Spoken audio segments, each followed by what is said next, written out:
सभी श्रोताओं को हैप्पी धनतेरस। आज की कथा है धनतेरस की। कार्तिक कृष्ण पक्ष की त्रयोदशी तिथि के दिन धनतेरस का पर्व पूरी श्रद्धा व विश्वास के साथ मनाया जाता है। धन्वंतरि के अलावा इस दिन देवी लक्ष्मी और धन के देवता कुबेर की भी पूजा करने की मान्यता है। इस दिन को मनाने के पीछे धन्वंतरि के जन्म लेने की कथा के अलावा इसके बारे में एक दूसरी कहानी भी है। आइए सुनते हैं उस कहानी को। कहा जाता है एक समय भगवान विष्णु मृत्युलोक में विचरण करने के लिए आ रहे थे। तब लक्ष्मी जी ने भी उनके साथ चलने का आग्रह किया। तब विष्णु जी ने कहा कि यदि मैं जो बात कहूँ तुम अगर वैसा ही मानो तो फिर चलो।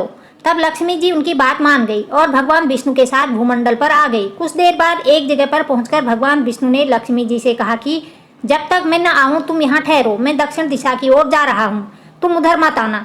विष्णु जी के जाने पर लक्ष्मी के मन में कौतूहल जागा कि आखिर दक्षिण दिशा में ऐसा क्या रहस्य है जो मुझे मना किया गया है, और भगवान स्वयं चले गए।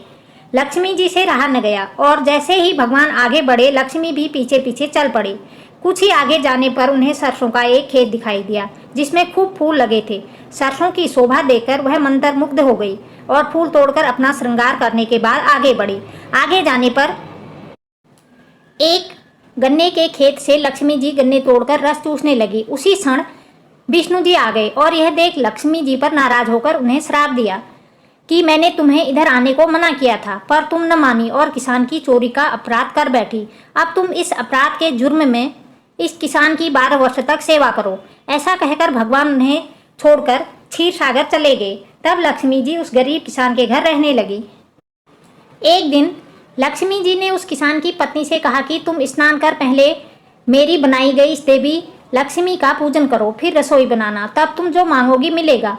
किसान की पत्नी ने ऐसा ही किया। पूजा के प्रभाव और लक्ष्मी की कृपा से किसान का घर दूसरे ही दिन से अन्न, धन, रत्न, स्वर्ण आदि से भर गया।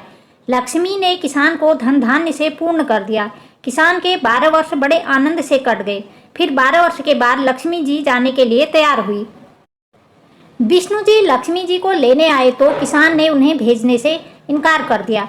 तब भगवान ने किसान से कहा कि इन्हें कौन जाने देता है, ये तो चंचलता है, कहीं नहीं ठहरती, इनको बड़े बड़े नहीं रोक सके। इनको मेरा श्राप था इसलिए 12 वर्ष से तुम्हारी सेवा कर रही थी। तुम्हारी 12 वर्ष सेवा का समय पूरा हो चुका है। किसान हठपूर्वक बोला कि नहीं, अब मैं लक्ष्मी जी को नहीं जाने दूंगा। तब लक्ष्मी जी ने कहा कि हे किसान, तुम मुझे रोकना चाहते हो तो जो मैं कहूँ वैसा करो। कल तेरस है, तुम घर को लीप पोत कर स्वच्छ करना, रात्रि में घी का दीपक जलाकर रखना और सायंकाल मेरा पूजन करना और एक तांबे के कलश में रुपये भरकर मेरे लिए रखना। मैं उस कलश में निवास करूंगी किंतु पूजा के समय में तुम्हें दिखाई नहीं दूंगी। इस एक दिन की पूजा से वर्ष भर में तुम्हारे घर से नहीं जाऊंगी। यह कहकर वह दीपकों के प्रकाश के साथ 10 दिशाओं में फैल गई। अगले दिन किसान ने लक्ष्मी जी के कथा अनुसार पूजन किया। उसका घर धन धान्य से पूर्ण हो गया। इसी वजह से हर वर्ष तेरस के दिन लक्ष्मी जी की पूजा होने लगी। हैप्पी धनतेरस। जय लक्ष्मी माता की।